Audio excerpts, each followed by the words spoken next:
Сайн байцгаана уу хүүхдүүдээ. Өнөөдрийн хичээлээр баримтад тусгай тэмдэгт томьёо оруулах талаар үзнэ.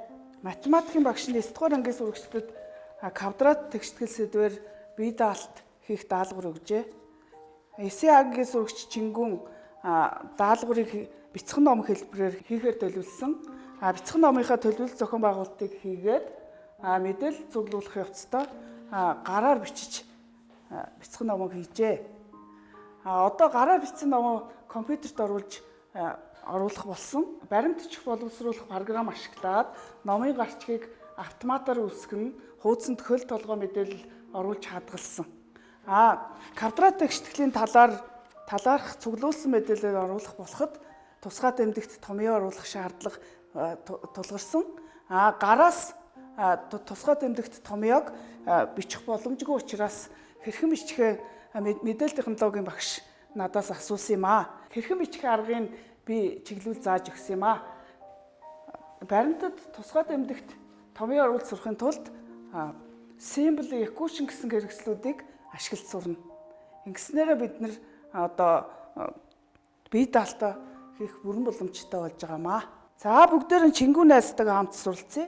Би Чингүнд юуг зөвлөсөн бэ гэвэл мэдээлэл технологийн 9 дугаар ангийн сурах хүчгийн 28 дугаар хуудасны чатхуун дасгал 1-2-ыг дагаад хийгээрэй. Тэгвэл чи сурнаа гэж хэлсэн юм аа. За хэрв та нар сурах хүч байхгүй бол e-content цэг edu.cg-ийн хаягаар орж сурах хүчийг тэнд цахимаар үзэж болно. Сурах хүчгийн 28 дугаар хуудсанд дасгал 1-2-ыг инхүү оруулсан байгаа. За Чингүн миний зөвлөсний дагуу мэдээлэл технологийн сурах хүчгийнхаа чатхуун дасгал 1-2-ыг үүсгэхэд аргаа олсон. Тэгээд хэрхэн бичиж сурсан, ямар бэрхшээл тохиолдсон, юуг анхаарах талаар сурсан зүйлээ харуулan зааж өгөх болно. За бүгд Чингүнтэй хамт суралцгаая. Сайн байцгаана уу? Намайг Чингүн гэдэг.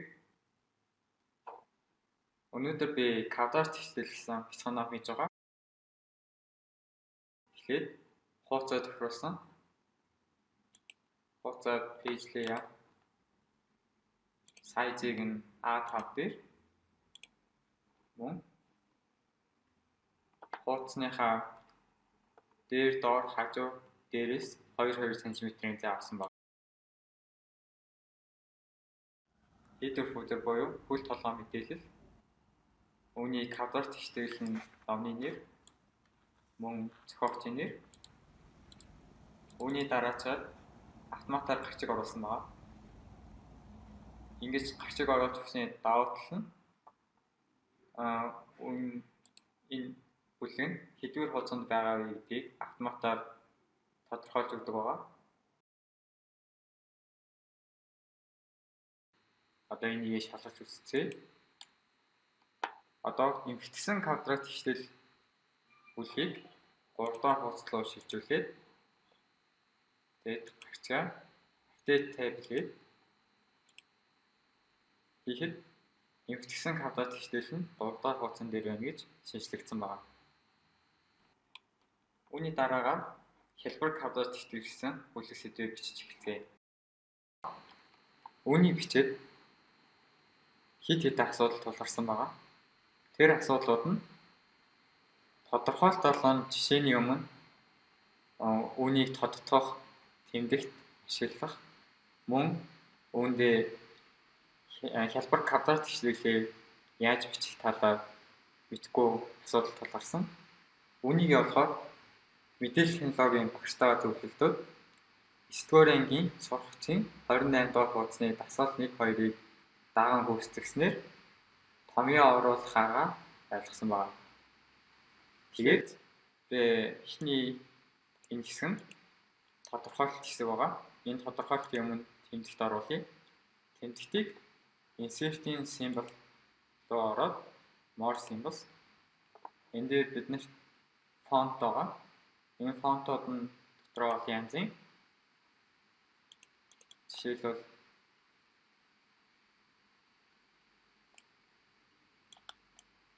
normal text буюу бидний keyboard гар дээр үүдэг тэмдэгтүүд.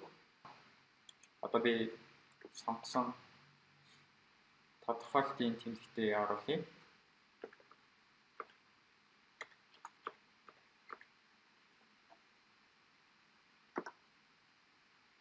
Үүнээс өөрийн хүссэн тэмдэгтээ аваад оруулж болно. Жишээлбэл би тодорхойлсондоо энэ тэмдэгтийг оруулах гэж байна. Тэмдэгтээ сонгоод insert дараад close. Ингэснээр бидний баримтад тэмдэгт орж ирнэ. Үүний дараа ч тодорхойлсондоо x квадрат тэнцүү a хэлбэртэй тэгшлэлийг хялбар квадрат тэгшлэлийн гэсэн тодорхойлолтыг бичих байгаа. Үүний тулд бид нэр insert-ийн equation хичээлнэ. Equation-ийн script-ээс бид нэр одоо бичих гэж байгаа төлөвлөлөө сонгож өгнө. Би x квадратыг бичих гэж байгаа учраас үүнийг сонголоо. X квадрат тэнцүү a хэлбэртэй тэгшлэлийг хялбар квадрат тэгшлэл гэнэ. Гэсэн бидний тодорхойлолт бэлэн боллоо. Үүний дараа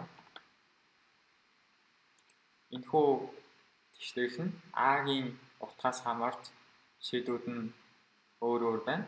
A нь тгээс их үед хоёр шийдтэй байх тэр нөхцөлийг бичиж өгцгөө.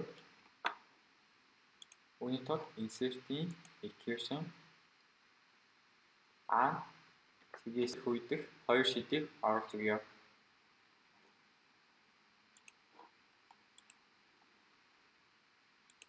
x1 2 гэсэн x-тэй индексжүүлж байгаа учраас саяны хэлбэрийг сонгоод x1 тэнцүү язгуурдаа a.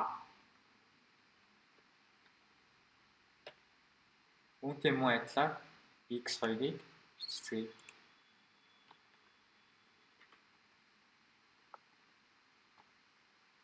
Тэнцүү асах язгуурдаа a.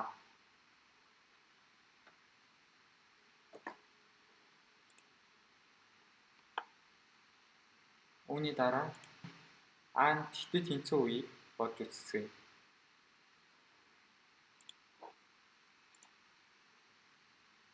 A тэнцүү тэг үед x нь цор ганц буюу тэг шийдтэй.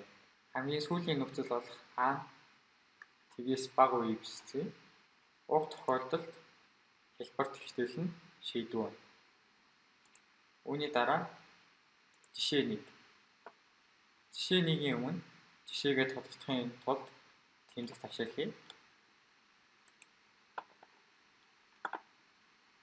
Мөн адилаар insert-ийн symbol more symbol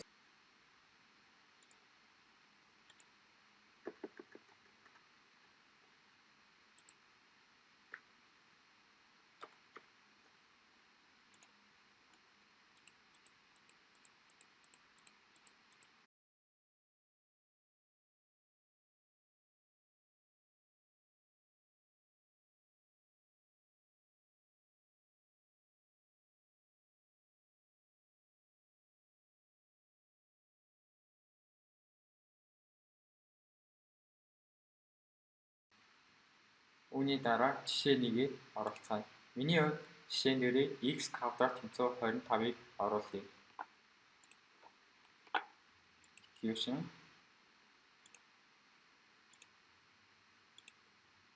x квадрат тэнцүү 25.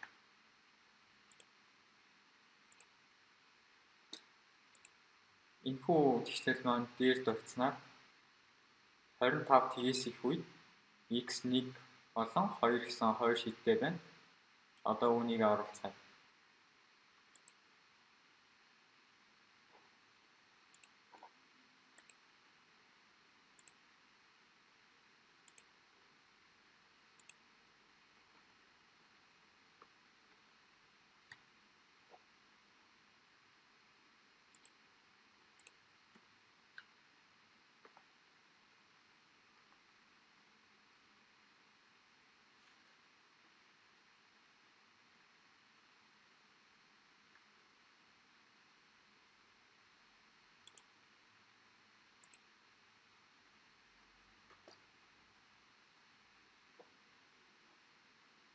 Мөн адил x2-ыг оруулцгаая.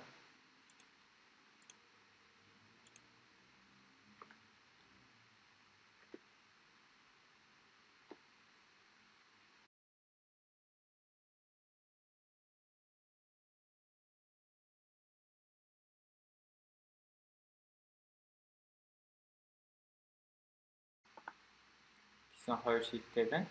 Эдгээр шийдийг хураангуйлж очвол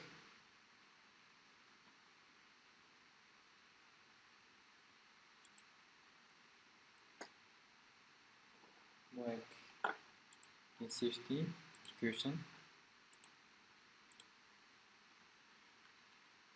x 1 2 тэнцүү нэмэх хасах 5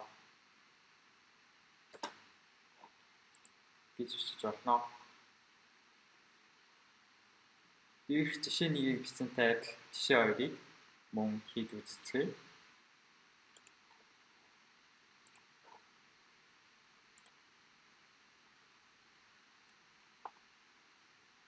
Символ дээр эхлээд нэг товшоод гарч ирж байгаа энэ хэсэг болоод бидний саяхан ашиглагдсан тэмдэгтүүд гарч ирж байгаа. Үүнийг ашиглаад жишээ 2 дээрээ тэмдэгтээ оруулъя. Одоо бид нэр өгүүлбэртээ тааруулаад хоёр шийдтэй байх хэвтэлийг оруулж өгье.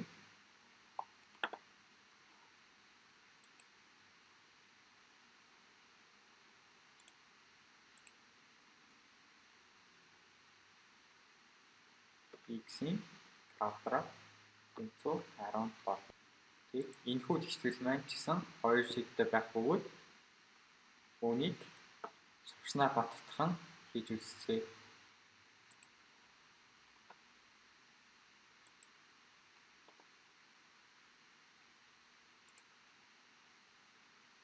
Дөрөв x 1 2 тэнцүү нэмэх хасах 4 зооны 12. За ингэснээр бидний хэлбэр квадрат хэвтэлсэн эхний бүлэг маань дуусч байгаа. За Чингүндээ баярлалаа. Богино хугацаанд багшийнхаа зааж зөвлөснөөр мэдээлэл зүүн сурах хүчгээ ашиглан бие даан суралцаж баримтад томьёо тэмдэгт маш сайн оруулсан байна. Цаашид Чингүн болон телевизийг үзэн хамтран суралцж байгаа хүүхдүүдэд зориулж зарим нэг зөвлөгөөг нэмж тодруулж тайлбарлаж өгье. Symbol командыг сонгосноор symbol харилцах цонх гарч ирнэ. Энд байгаа фонтуудаас сонгоход өөр тэмдэгтүүд гарч иж байгааг ажиглаж бичсэн бахаа.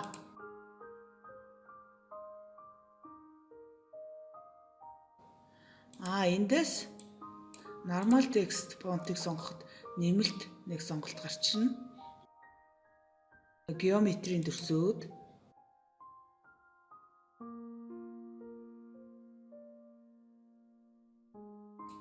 орон орны мөнгөний нэгжүүд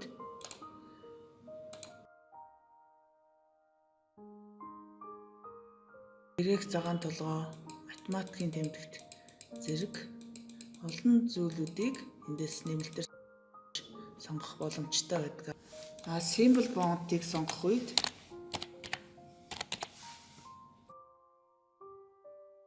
математик болон грек цагаан толгойн өсөх тэмдэгтүүдийн гарч ирдэг байгаа. Мөн Wingdings гэсэн фонтуудыг сонгоход төрөл бүрийн дүрс тэмдэглэгээнүүд гарч ирж байгааг ажиглаж бичсэн бахаа. Эдгээрийг баримт бичих боловсруулах явцдаа онцлох тэмдэглэгээр ч юм уу ашиглах бүрэн боломжтой юм аа. Харин эквашн хэрэгслийн хувьд бол математик, хим, физик зэрэг бусад шинжлэх ухааны томьёо тодорхойлолт тэмдэгт ихээр орсон баримт бичгийг боловсруулахад зайлшгүй ашиглах шаардлагатай байдаг. Баримт бичих боловсруулахын явцад бичвэр дунд ганц нэгхэн гараас бичиж болохгүй тэмдэгтүүдийг оруулах шаардлага гарвал symbol тэмдэгтийг ашиглах нь илүү тохиромжтой байдаг. гэж зөвлөмөр байна. Ингээд бид Чингүнтэй хамт баримтат тусгай тэмдэгт томьёо оруулах талаар суралцлаа. За гэртээ мэдээлэл технологи 9 сурах бичгийн 26-аас 30 дугаар хуудсыг бие даан судалж математик 9 лавлах ном бүтээгээрэй. За Чингүний квадрат тэгштгэл номыг хийсэн санааг одоо тусгана. Математик 9 гэсэн сурах бичгийг ашиглаж болно. Анхаарал тавьж хамтран суралцсанд баярлалаа.